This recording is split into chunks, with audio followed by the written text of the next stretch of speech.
Hello folks, my name is Ken Carpenter. I'm an elite staff member with Callaway Golf and a PGA member, and we're bringing you this video series for left-handed golf. We're going to put it in our own terms. Finally, we get to learn this game from our own side. When I see your right hand, it's your right hand. When I see your left hand, it's your left hand. So join me on this journey. It's going to be a lot of fun. Welcome to the left way to play golf. My name is Ken Carpenter, PGA teaching professional, here just outside of Phoenix, Arizona at the beautiful Quintero Golf Club. Let's get started with impact. This is really, really important, and throughout this whole series I want you to understand and have the right perception of impact. And when we strike a golf ball, I want you to understand that we're always striking a golf ball with a descending blow. So our club head is traveling downward into the ball. Now the purpose of that is to put backspin on the golf ball. Backspin is what gets the ball in the air and sustains the flight of the golf ball. Also allows it to spin or stop when it hits the green. And that's one of the things that I get asked is, how do I back up the golf ball? And this is how we do it. So whenever you strike a ball, if you've thought about in the past to scoop it, to lift it, to get under it, to pick it off the turf, none of those apply to hitting the golf ball. There's only one club in our bag that we don't hit down on, and that would be our driver, because the driver's on a tee. So if this is the ball, this is the club face, it's more flat. Everything else is descending. And if we keep that in mind as we go through this series, it's going to allow you to get better. This is a law that I want you to always think about. So if we're talking about something in our backswing, something in our forward swing, it always applies to striking downward on the golf ball. And we do that by having our hands leaning forward through impact. And if you'll notice, this is my address position, this is my impact position for all of us. And some things you'll notice is my hips have opened up, my weight is on my forward side, our right side, and our gripper shaft is leaning more forward than where we began at address. This is really important, and I want you to understand this, because when this club head is trailing the butt into this club, it's always working down. So we don't have to forcibly hit down on the golf ball as long as our hands are forward through impact. This is what gives us control. It gives us better club to ball contact. It allows us to hit the ball more solidly and control our distance. So this is an important piece as we move forward in this series, and I want you to understand that. So if you thought that our impact is the same as address, they are different, okay? Look at my forward lean on my shaft. Now, not only that, but think about the loft of this golf club. Look what it's doing. I'm de-lofting the golf club through impact. So those of you who want more power, this is one area that we're going to increase our distance without having to swing any faster, any harder, but simply by loft. This is physics. If we de-loft the golf club, the golf ball is going to go further, okay? But more importantly, it's going to make your impact more consistent, and we're going to have more solid contact and greater control over our golf ball. So keep this in your mind when it comes to impact. We always strike a ball with a descending blow. I want to discuss swing plane. It's not often talked about a lot, and it's really important to understand, because think about it like this. You could have the best posture, the best grip, the best alignment in the world, but that does not mean that we're going to be able to hit the ball well. So there's other underlying factors that apply to being a better ball striker. And number one of those is swing plane. And I'll try to describe it in a simple form for you. Number one is that a golf club is designed to travel handle over head, handle over head. So think about it like this. If I threw this club through the air this way, it would travel through the air like a helicopter blade. Call that a horizontal plane. Conversely, if I took it this way, it would travel through the air handle over head, handle over head. Call that a vertical plane. Okay? And I want you to understand that there's two lines in golf. This line represents my ball line or target line. That's a line that extends to our target, also extends back here as well. This line represents our body lines. The line across our toes, our hips, our shoulders, and our eyes. So when we set up to a golf ball, we are square to the golf ball. You can think of these as railroad tracks. I'm standing on one, the ball is on the other one. So when a golfer takes the club back, when our lead arm reaches parallel to the ground, or 9 o'clock, we need the butt of this club pointing at our ball line about 1.5 feet in back of the ball. And the reason for this, and this is really important to understand, because wherever the butt of the club is pointing, this is where the club head is going to travel on the downswing. I want to dispel this myth with everybody out there. we all blame every poor shot on what? Keep your head down, keep your eyes on the ball. So if I pitch this club on the right plane, I could be looking at you and I'm still going to make good contact of the ball, only because I have a good plane to my golf swing. And I've rehearsed this many times, which is what you need to do as well. You have to rehearse to change your feel. And think of it like this. I want the club away from you. I don't want it in close to you. This would be narrow, this would be wide. So I want it away, and I want you to rehearse that first part of your takeaway, so that we have the club pointing at the line, and then you simply going to unwind it from that point forward. Now here's the thing in instruction. We can have 4 or 5 setup thoughts, but we can have many motion thoughts, and we have to work on different parts of our swing at different times. Most important things first. Swing plane is number 1. Sequence is number 2. Okay, so when I talk about motion, we can't have more than 2 thoughts. So when you're thinking about what we're doing in the swing, I don't want you to have 4 or 5, 6 thoughts. I only want you to have 2. So let's call this would be one part. Let's work on our plane. Let's learn how to pitch the club on the right plane. Number 2, maybe we're thinking about sequence. So we're going to unwind it to our finish here. And those are our 2 motion thoughts. Now the only clubs that get to parallel are going to be our longer ones. Driver 3 wood, maybe a fairway wood, 5 wood. Other than that, it's going to be a little shorter parallel. Now this is still pointing at the line just further back there. Okay? Now, if I took my driver out, and it's interesting, if you look at how these lay on the ground. They lay on the ground at different pitches and different lengths. Okay? So my sand wedge is going to appear to be steeper in terms of the pitch. It's still pointing at the line. If I pull my driver away because it's longer in length, it's going to look a little flatter, okay? And that's the main thing, and that's why people struggle with their woods as opposed to their short clubs. Knowing where the butt of the club is pointing is a major component in being consistent. And especially a longer club is not meant to be swung on a vertical pitch. It's meant to be swung on a more flatter pitch, okay? So you keep this in mind, especially when it comes to your woods. And this is only going to make you a better ball striker. Swing plane is very, very important. And the understanding of this swing plane is what's going to make you a more consistent player.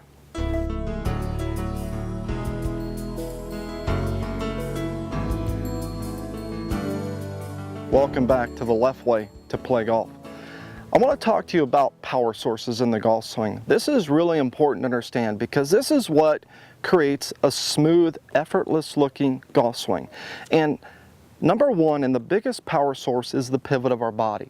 So in our backswing, our shoulders turn, which loads our weight on our left side.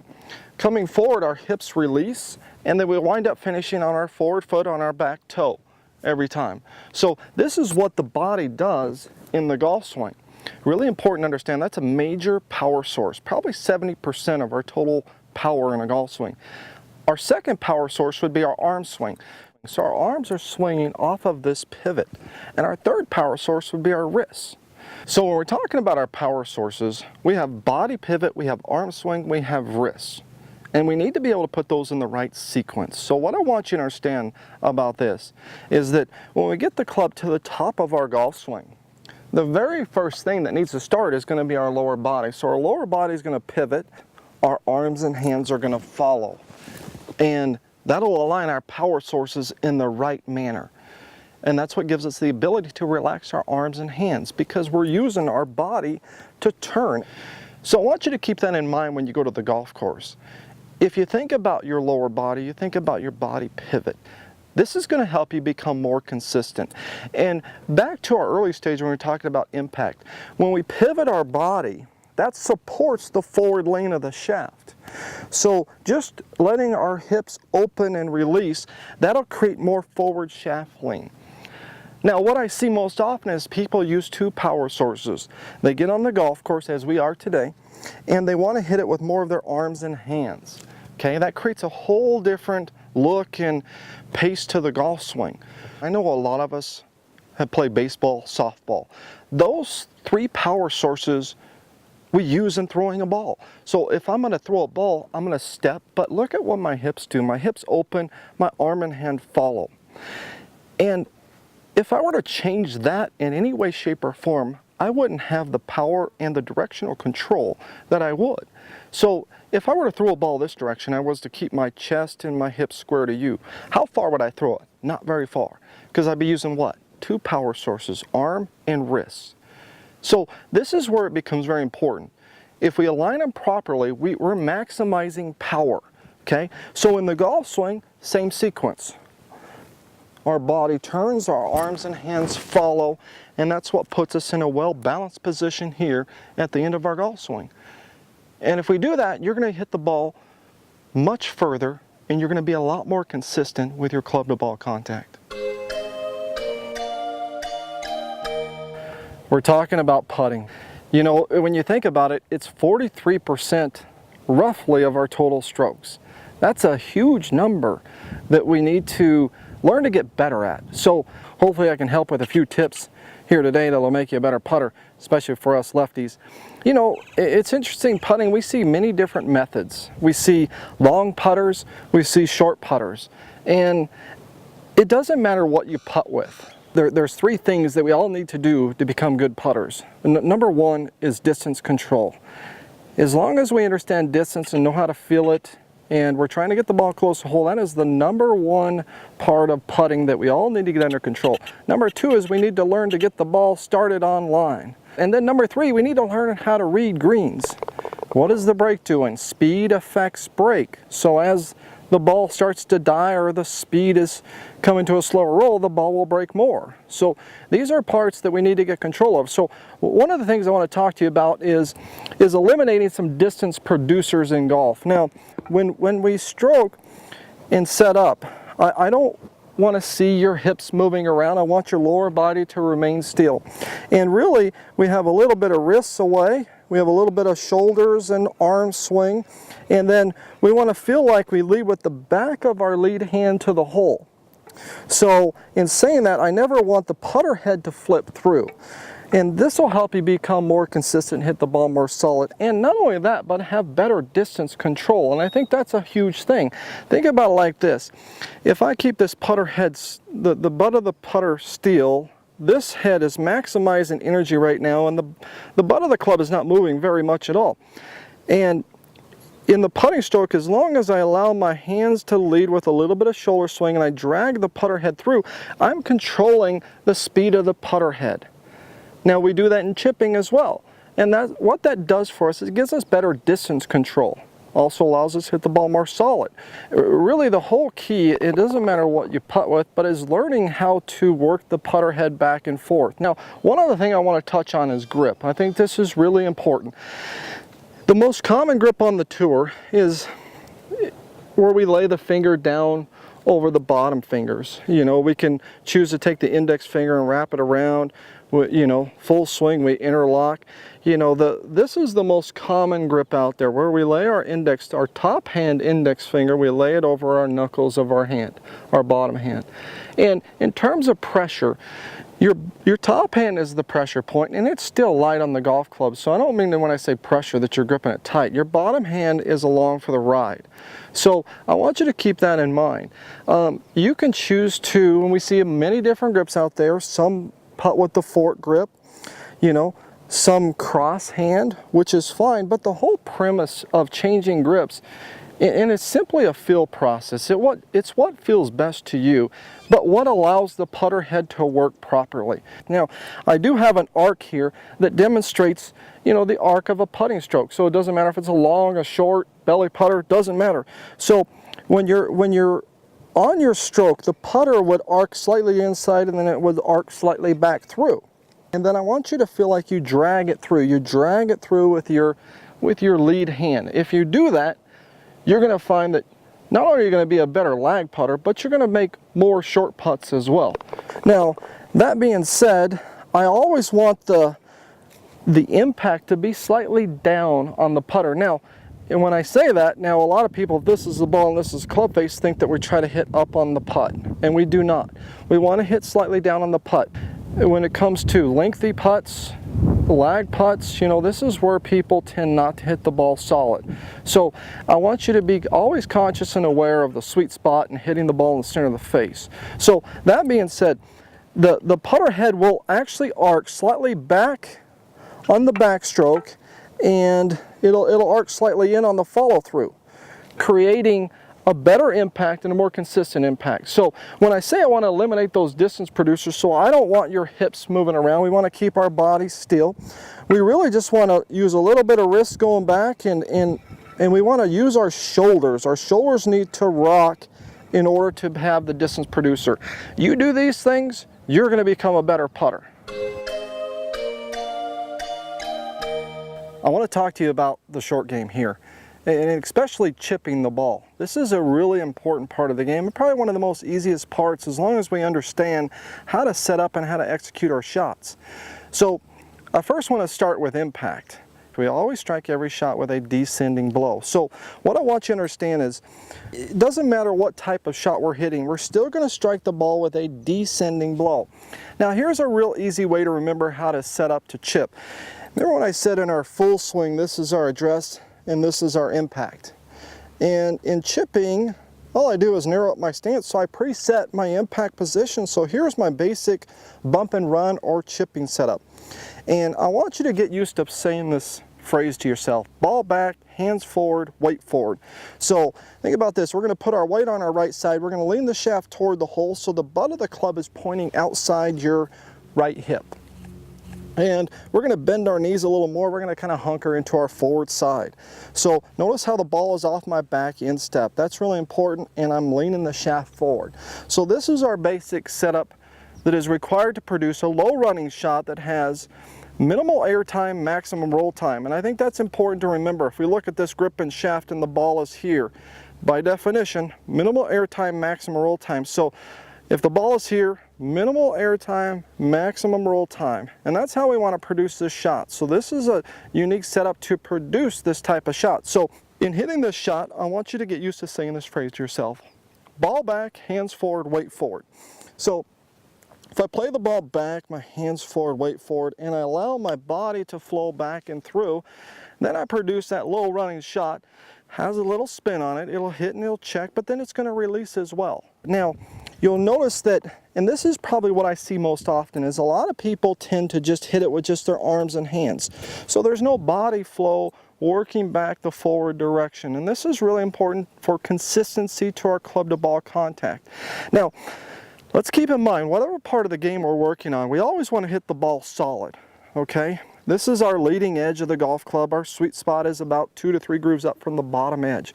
So whether I'm putting, I'm chipping, I'm pitching, full swing, our goal is to hit the ball solid, okay? Now, I chip with 3 different clubs. I use my 60-degree sandwich, I use my pitching wedge, and I use my 8-iron.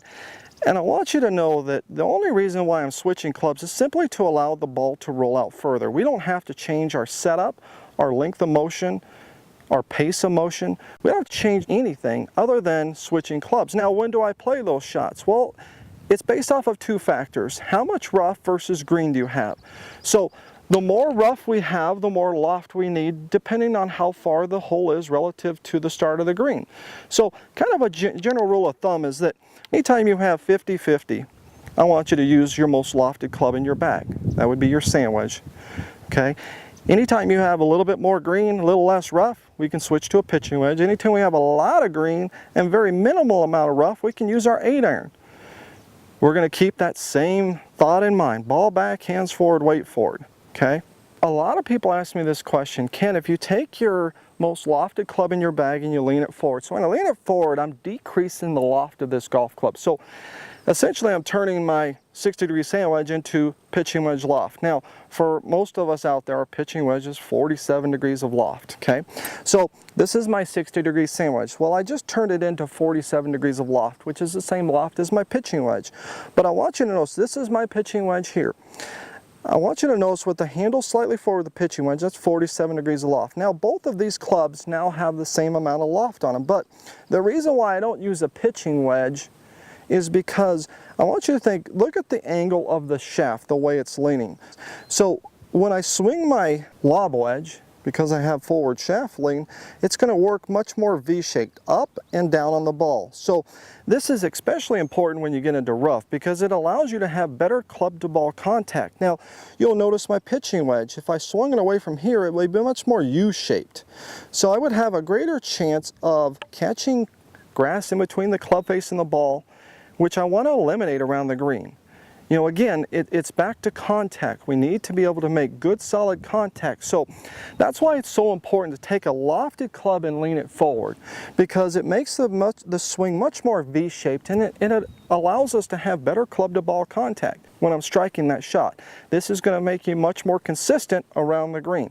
So that's the whole purpose of taking a lofted club and decreasing the loft, is simply to make you more consistent with your club to ball contact. You'll find that the ball will have a little bit of spin on it. It will land on the green, check and release. So for instance, here's my lob wedge. So if I play the ball back, lean it forward, a little shoulder and arm motion, now I got a shot that lands on the green and releases. Now I laid out a few clubs on the green, as you notice. So my first one I would use with my lob wedge to chip it with. My second shaft on the green, I would use my pitching wedge, and then if I had to go to the pin over to the hole, I would probably use an 8-iron to allow the ball to roll out further. And now, if I'm going to use my 8-iron, there's two factors that have to apply to this. I have to have a very minimal amount of rough, and I have to have a lot of green to work with. Okay? Now, in saying that, what does the 8-iron allow us to do? It allows us to have greater control over our direction and better distance control. So if I were going to the pin over there, I would take out my 8-iron. I would play that phrase back in our mind. Ball back, hands forward, weight forward. I grip down on it a little bit because it's a little bit longer in length, gives me a little better control. I'm going to allow my shoulders to swing and my arms to follow that motion. And you'll notice that I have very good directional control when I decrease loft, and that's the whole purpose. So I don't want you to feel like because you learn how to switch clubs that you have to change your motion, change your setup. It's the same setup, the same length of motion, everything. It's just the loft is going to allow us to roll the ball out further. So keep this in mind when you're chipping the ball. And I'm a firm believer, get good with one club first before you start switching to other clubs. So if there's one club in your bag that we all need to learn to hit low and high and all the above, that is our most lofted club in our bag, which would be our sand wedge. Some of us carry 60s, others carry 56, and that's okay. So get good with that club first, and then start intermixing one or two clubs more into your arsenal when you do this. And you're going to find that you're going to be more consistent, your short game's going to improve, and you're going to save a lot of shots around the green.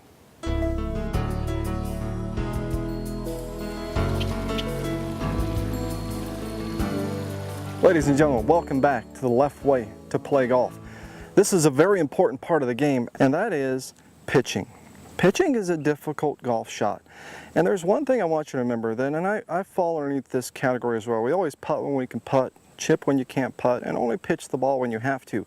When it comes to short game, this is where our percentage of shots comes into play. Our sand wedge alone accounts for roughly 25% of our total strokes. Our putter is 43%. So within two clubs, we got 68% of our total strokes. You ask any good tour player, LPGA, PGA Tour player, one of their favorite clubs is their most lofted club in their bag. Now we're talking about a pitch shot here, and just for definition purposes, I want you to understand this. If this grip and shaft represent a pitch shot, and the ball is here, a pitch shot is maximum air time, minimal roll time. And there's a different setup to produce this type of trajectory of shot. So if you look at what we have in front of us, we have a very difficult golf shot. We have minimal green to work with because the pin is tucked just overside this bunker. And we have to get the ball up in the air quick. So I want to start with the setup, and this is the way I want our learning process to begin throughout this whole series. We think about our address position, and then we think about our motion. And if we can categorize those two different areas, it helps us learn the game much easier, so you don't get confused. We all need setup thoughts. I have them, you need them as well. And then in the motion of what we do, we can't have more than two. So Whenever we want to loft the ball or hit the ball higher, we play the ball more forward in our stance. So I want it closer to our right heel. So I want it in line with our right heel. And then we're going to open up the club face. Now notice I opened the club face, but I didn't leave my shaft backwards to do that. I just simply opened the face. So the butt of the club is still pointing at my right thigh. Okay, I think that's really important to understand. I open the club face. Now if I open the club face, I have to open my body up. So we're going to turn our body to the right. For us lefties. It's a lefty way to play golf. So in doing that, if I open up the club face and I open up my body, I count for the aiming factor here. And you'll find a happy medium whenever you start producing the shot. I think that's really important. Let's produce the type of shot we want to hit, and then we'll learn how to aim it better. But I'm going to open up the club face, play the ball forward, I'm going to open up my stance. So there's our general setup. I want your weight still leaning more to your right side. Certainly not your backside. And this is one of the things I find most often. People are trying to hit shots off their left side. We want to hit it off our right side. So going back to impact, we're still descending on the golf ball. So I think that's really important to understand. It's also important to understand our power sources, our body pivot, our arms and hands follow. So if I want to play this shot over this bunker where I have a tough shot here, you know, I have minimal green to work with and I have this very scary bunker in front of me with a huge lip on it. So I'm going to play the ball more forward in my stance. I'm going to open up the club face. I'm going to open up my body. So there's my general setup. In the motion of what I do, I want to elevate the club head. Okay, so my only thought is to elevate the club head coming up. Coming back the forward direction, I want to turn with my body and allow my arms and hands to follow, striking downward on the golf ball. So if I do that, it should produce a shot that has maximum air time and it'll land very softly. So I have maximum air, minimal roll, which is the type of shot that I need to create for this. A very important shot to learn how to produce, especially around the green. Keep in mind, this is 25% of our total strokes. This one club, we need to learn how to hit low, high, all the way above. And if you can remember that setup and remember the motion aspect of it, you're going to become a better pitcher of the ball. And in the future series, we're going to learn how to chip the ball, how to take our lofted club and actually learn how to make it go low as well. This is just a particular type of shot that we all need to learn around the green. I hope this helps.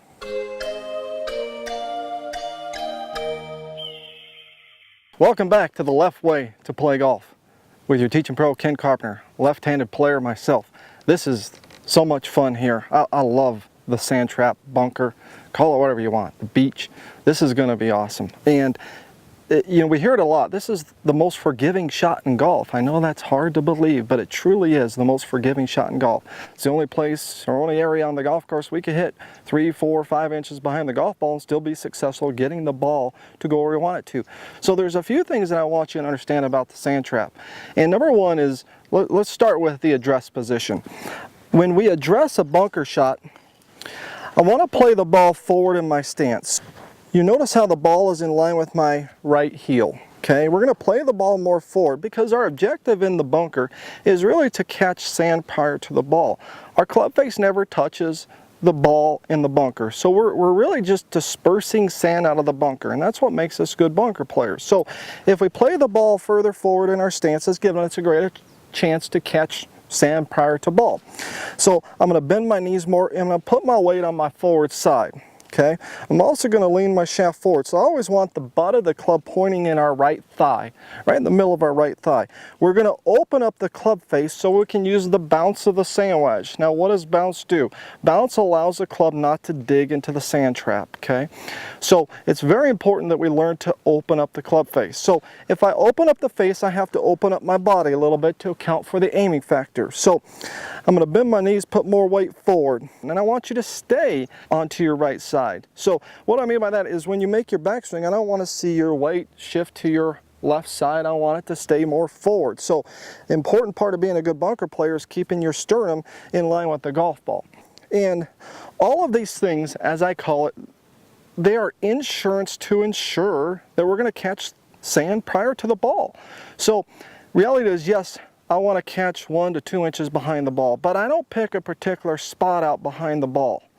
And that's when I say insurance. I've taken some precautions to allow us to bottom out prior to the ball based off of our setup. So bending my knees more, moving the ball more forward, all of those are insurances allowing us to catch sand prior to ball. So there's our basic setup. And you notice how I'm leaning to my forward side. Now, in the motion of what we do, this is really, really important. And I've always said this, in order to hit it 10 yards out of the bunker, you have to make a 30-yard swing as you would from the grass. Call it a 1-to-3 ratio. So when you're hitting this shot, I want you to be sure that your ball's forward, knees are bent more. So we've went over our basic fundamentals in our setup. Hands are ahead a little bit, face is open. And then I want you to be aggressive through the ball. I want you to elevate the club head going back, and I want you to turn with your body coming through. I want you to use more of your two power sources, more arms and hands here. So when I say that, you'll notice that I'll accelerate through that shot. And that spins the ball and it'll get the ball out of the bunker every time. Now notice where I hit relative to where the ball was located in my stance. My ball was here, so I hit 2 to 3 inches behind that ball. And if you do that, you're going to find that you're going to be more consistent with your bunker shots, and you're going to spin the ball, you're going to get it up and down out of the bunker, and you're going to become a better player. So hope those tips help you. I want to talk to you about a big subject that a lot of people come up and they ask me questions about, and that's the grip. You know, what is our grip supposed to feel like, and what does it do? And I want you to understand something about the grip, and this works for us lefties as well as it works for righties, and you could tell any of your friends or family this, and it would be good information.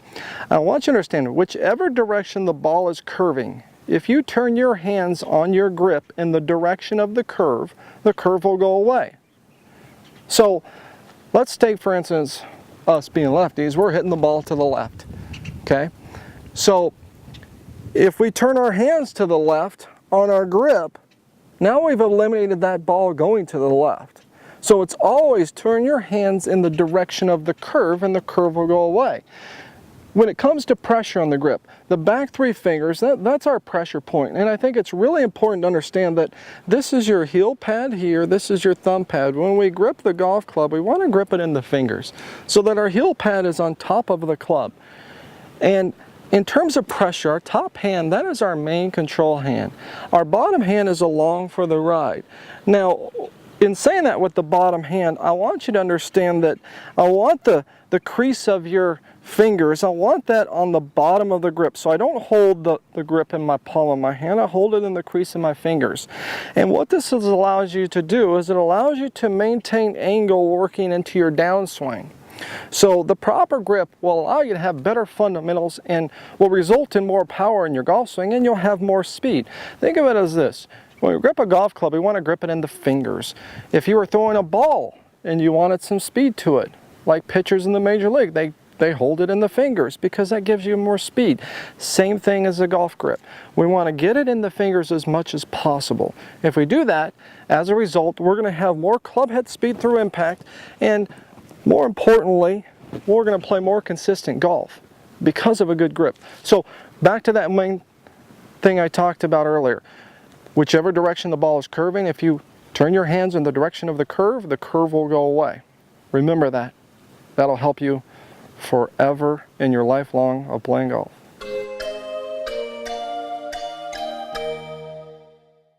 Hey folks, Ken Carpenter here, president of Unlimited Outings. We bring the PGA professionals and the PGA Tour professionals to your group. So as opposed to your same old corporate scramble, we fly in the tour players, so you have a pro in the group through the day. We take care of your stay at your resorts, your breakfast, your lunch, your dinners, and then we're doing the Pro-Am during the day and a clinic prior to the event in the morning. So come let us do your next outing. You'll always enjoy it, and you'll never want to do it again without the professionals and Unlimited Outings.